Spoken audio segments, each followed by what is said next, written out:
Beyond knitting needles, you might have heard about all kinds of knitting tools that maybe you don't really know how they work, or if you really need them, there's all these magical tools that promise to really fix that one problem, and they can quickly add up to a lot of them. So I thought I'd put together a list of my favorite tools, some of them which I think are really, really helpful and that I recommend you getting, and also some tools that, maybe you don't really need, or depending on the stage or the projects that you like to work on, you might or might not need. But before we get started, here's a quick word by the sponsor of today's video, Unravelled. We've all had decision fatigue before, even when it comes to our hobbies, like what yarn to use, what project to start next, what project to go with which yarn that you already have. I get it. Sometimes you don't want to do all the thinking, you just want to grab a project and get started. Whether you're a beginner or a very experienced knitter, Unravelled takes out the guesswork by offering beautifully curated pattern kits for all skill levels. You just pick up the project that you want and the color, and Unravelled will send you a box with everything you need: needles, pattern, and their incredibly soft Peruvian yarn. I'm working on the project that they sent me, which is the Baby Sakura blanket, which is an intermediate level baby blanket. And honestly, this is one of the best kits I've ever gotten. The quality of the yarn and the materials, all the needles, everything is just so well done. If you want to try a kit for yourself, head over to unravelled.store and use my code TheKnitYorker to get 10% off on your first kit. And I'm just gonna keep knitting this beautiful blanket, and maybe in a few weeks I'll show you what it looks like, because I'm really excited with how pretty this pattern is. Thank you to Unravel for sponsoring this video. Now let's get started with the lists. These are the knitting tools that you absolutely need and some that you probably don't need. First, we've got the yarn winder and Swift. So you've probably seen one of these tools before. They're some of the most fun looking ones. Whenever I have a friend who does not know anything about knitting and I pull these out, or they see me using it, they're usually like, what is that contraption? So if you don't know, a yarn winder, which looks something like this, and a Swift go together to wind some yarn. And what does that mean? Basically to ball it up, to bring it from a hank to a ready-to-use yarn, all wound up. And the reason that you would wind your yarn is if you buy any yarn from certain yarn stores that carry indie yarn or certain kind of yarn, instead of coming already balled up like some of the more commercial brands do, it will come in a hank. So basically just yarn in a hank and rolled all the way up. So for example, it might look something like this. So whenever you get yarn in a hank like this and it's all twisted up, if you untwist it, you will find it that is basically just a hank of yarn. Why do we wind our yarn? Because it is in a hank, it's not really ready to use. If you started a knit without winding it, you're very likely going to end up with a mess, especially with a really fine yarn. So you always want to make sure that you wind it. And do you absolutely need a winder and a Swift to do this? Not necessarily. You actually can do it by hand. You can use a chair to kind of hold the hank and wind it by hand. Of course, that takes a lot longer. So that's when the winder and the Swift come in. They're always going to give you a perfect ball of yarn that you can decide if you want to start pulling from the center or from the outside. It's going to have like a more even tension. And you don't want to wind the yarn until you're going to use it, just in case you're not going to use it for a long time, because it will be kind of pulling the yarn too tight and it could affect kind of the elasticity of it. But for just working on a project, you usually want to first wind all the yarn and then start knitting with it. So the question is, do you actually need to buy a yarn winder and a Swift? It's kind of up to you. It depends on the yarn that you're buying. If you're buying a lot of indie yarn or a lot from like independent yarn stores and it's all coming in hanks, if over the years you're probably gonna get tired of winding by hand. If you don't really buy this type of yarn as much or ever, then maybe you don't need it. It is nice to have. I would pull this in a nice to have category. Next up, we've got cable needles. And cable needles usually look something like this. They are little needles that are double pointed, meaning you can insert stitches from both sides. And they have a little indent usually for you to hold your cable stitches in there. And they are used for knitting cables, really. That's the only use I can think of for them. It's because when you're knitting cables, you're usually going to be putting stitches on hold and put them either behind or in front of your work and then knit them later. So in order to create those cables and not lose those stitches, it is helpful to have something like this.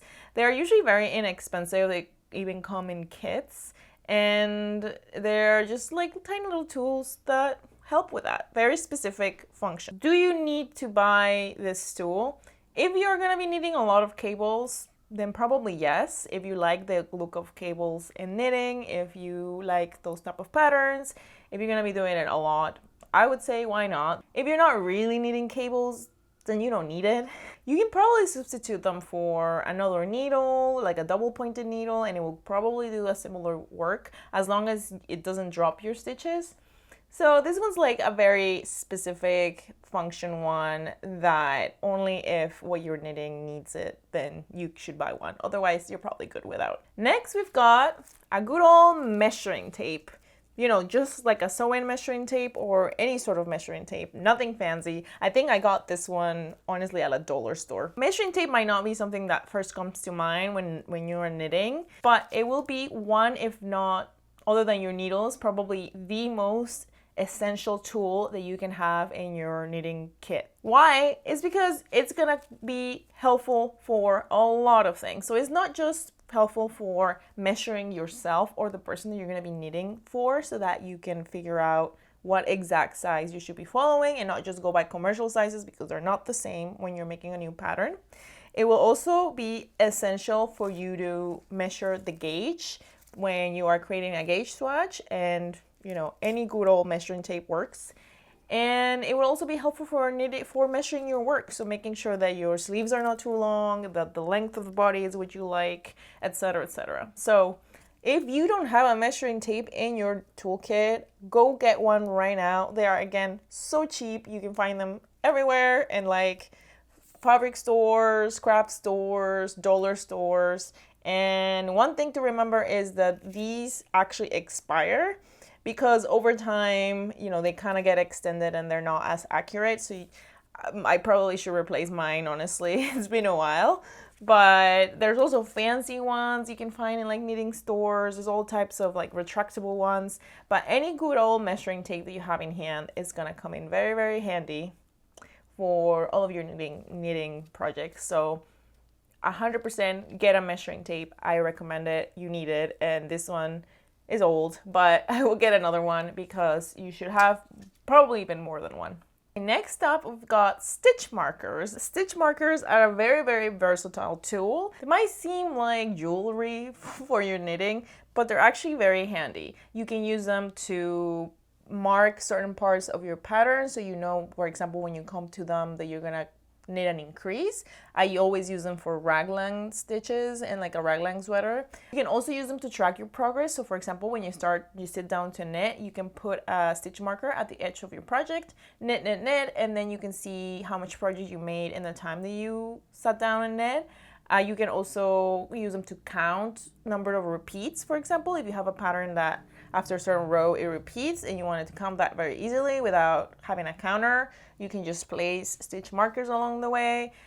There's a million ways in which you can use stitch markers, and they can be as simple as a little round hoop to some really cute ones that have stuff kind of hanging from them. They can be handmade. You can make earrings into stitch markers. You can also like use just scrap yarn, but honestly, like I said, it's almost like collecting jewelry, and it's also a really good gift. So whenever, I have knitting friends, to me it's very easy to just get them like some cute stitch markers related to whatever it is that they like. But they're really fun and kind of a way of spicing up your knitting and having markers that kind of align with whatever creativity you want to inject into your project. Next up, we've got sock blockers, and you've probably seen this in the back of my videos all the time and maybe even wonder what they were.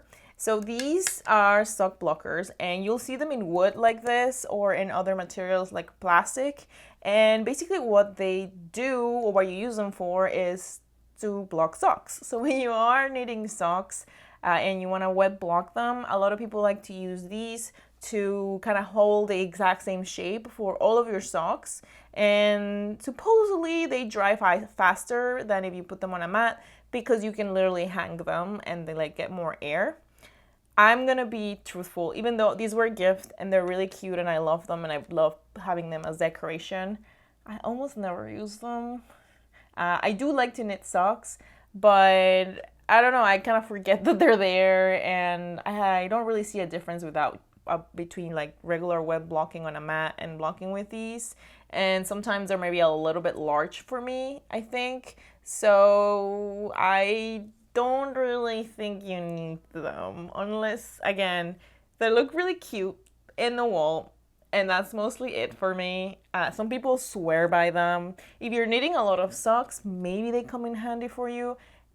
I honestly could live without them. I don't think that they are essential. Next up, we've got project bags, and as the name suggests, these are simply bags that are designed to hold your projects. So there are tons of different kinds of project bags. Some of them are just like simple drawstring bags. Some of them can be fancier, like this type of bag where it has like a little loop to hold it on your arm, and technically you can knit while or walk while you knit or hold it in your hand. There are bags that have compartments to put your yarn or your tools. There are bags that are transparent and you can see inside.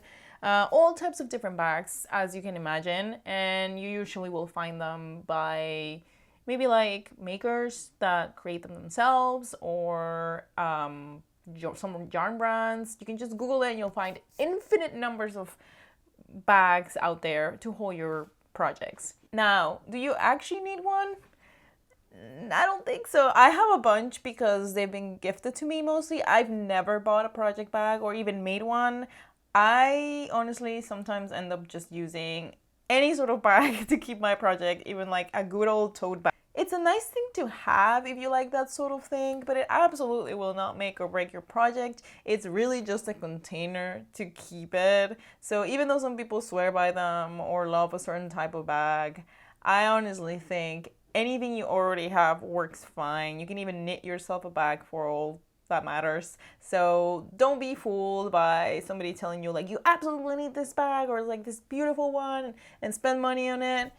I don't think you need it. It's more important that you choose the right project that you're actually going to want to bring with you than the bag you're going to put it in. So, project bags, I don't think you actually need them.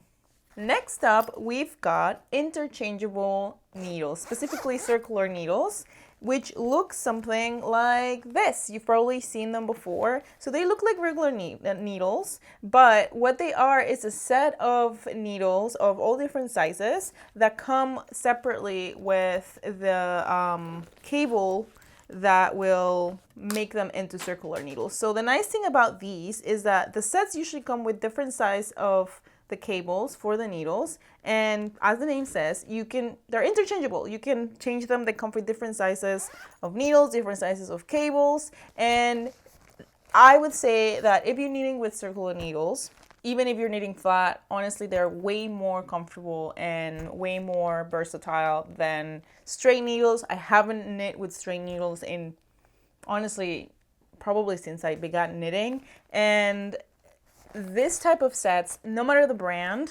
are such a lifesaver. It becomes like your main needles, honestly, at least for me. I also have some circular needles that are like a specific size that are not interchangeable, usually for some special sizes that don't come in my set. But mostly I use these, and I can put a link to the ones that I have, but any one that you prefer is fine.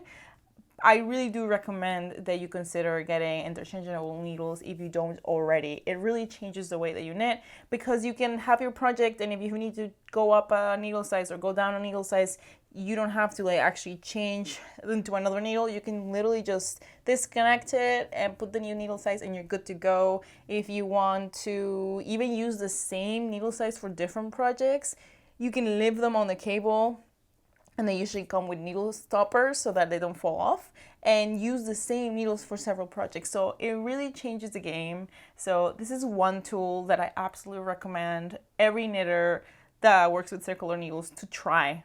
Another tool that I've heard about a lot, and I don't even own one, so I can show you a picture, but I don't have one myself, is a gauge ruler. And a gauge ruler is a special type of ruler, usually they're square, that is used to measure your swatch so that you make sure they have the right gauge. And they're like a fancy little tool. Some of them come in like little keychains. Some of them have like different looks or have like extra things you can do with them, like measure your needle size.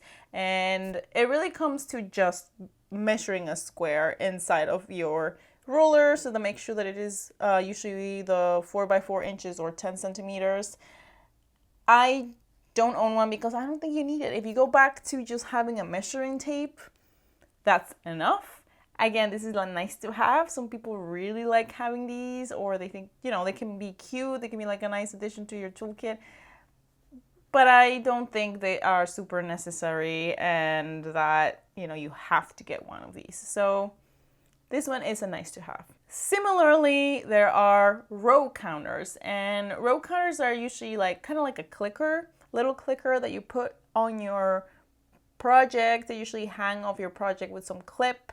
There's like different kinds of them. Sometimes there's even like stitch markers with counters on them, so that basically you use them to count your rows. And I mean, that could be helpful, especially if you have a hard time remembering what your row you're in, and if you want something that you can just touch and get that. But I've never used one, and honestly, if you have a notebook, you can keep count that way. If you prefer to have something like digital, I personally use apps. There's several types of knitting apps, and I will put a link to the one that I use, which is completely free and is literally just a counter for rows. And so I think that that's more helpful because I already have my pattern on my phone and my row counter on my phone, so I don't need to carry an extra thing. I don't need to buy an extra thing. And again, it's like a little gadget that has a very specific use, and some people swear by, but I don't think it's something completely necessary. I personally don't have one, and I find that having it on my phone makes it way easier because I can even have more than one project on there. So row counters, nice to have. And then last but not least, we've got blocking mats. And this is the blocking mat that I have. These come in these little squares that connect to each other, so you could create whatever shape you want with the mat. Sometimes they also come in like a foldable version, but all they are is like a foam mat that is soft, so you can use pins to hold your project as you block it into a certain shape, so that when it dries off, it dries into that shape and it doesn't kind of like hold a weird shape, or that it is the right measurement. So they're specifically used for blocking projects. Do you absolutely need one, and is there an alternative? There are alternatives. People block their projects on anything you can think of, from towels to on a bed or on a carpet, or if you already have some sort of mat for children or something that is soft, you can use that. Anything that you're okay kind of like putting pins into, you can use. The nice thing about the mats, like the one that I have, is that, I have like 20 of these or something. So I can create any shape I want. So if I have a sweater, I can do like more of like a cross, so I can have the long sleeves kind of filling out the room. If it's a shawl, I can kind of create the shape. So they're very versatile, and I use at least every time I block a project, which is almost any project that I make, I use my mats. So it's not something that you're using like every day, but once you need it, it is such a lifesaver. And I use blocking pins as well. So they're just T-pins that I just insert in there in the mat. So do you need a blocking mat? If you are planning on making a lot of garments, or making a lot of shawls, or knitting with a lot of lace or cables, or basically any complicated pattern that you want a specific drape of, I would recommend that you do consider getting some sort of mat that you feel good about using for blocking. Like, it doesn't have to be the one that I have, but if you have something similar, or if you have a carpet that you're okay on putting like wet stuff with pins on them, it is a very handy tool, and it is one that I think you end up using more than you realize once you start knitting a lot. if you are mostly making patterns that don't really need blocking, like, I don't know, almost everything I make needs blocking, but if there are, I don't know, if you were making like amigurumi or some other pattern that doesn't really need to be blocked, or you know, you're not knitting as often and you don't really feel like you have the space for it, then you can probably go without. But if you become a more serious knitter, I think investing on mats that actually work for your space is a really good idea. So I recommend getting blocking mats and blocking pins of some sort. Kind of see it as an investment. So those are all the knitting tools that I wanted to touch on today. I'm sure that there are others that you guys already have heard of or use, and if I missed them, please let me know in the comments. What are your favorite knitting tools, or what are some tools that you bought and then later realized you didn't really need? Thank you so much for watching, and I will see you on the next video. I hope to have more projects finished very, very soon to show you. And I'm thinking of making a video about winding yarn, because I realized that maybe that's a topic that some of you might want to hear more about. So let me know if you'd like to see that and a tutorial on hand winding some yarn. And otherwise, I will see you on the next video. Happy knitting!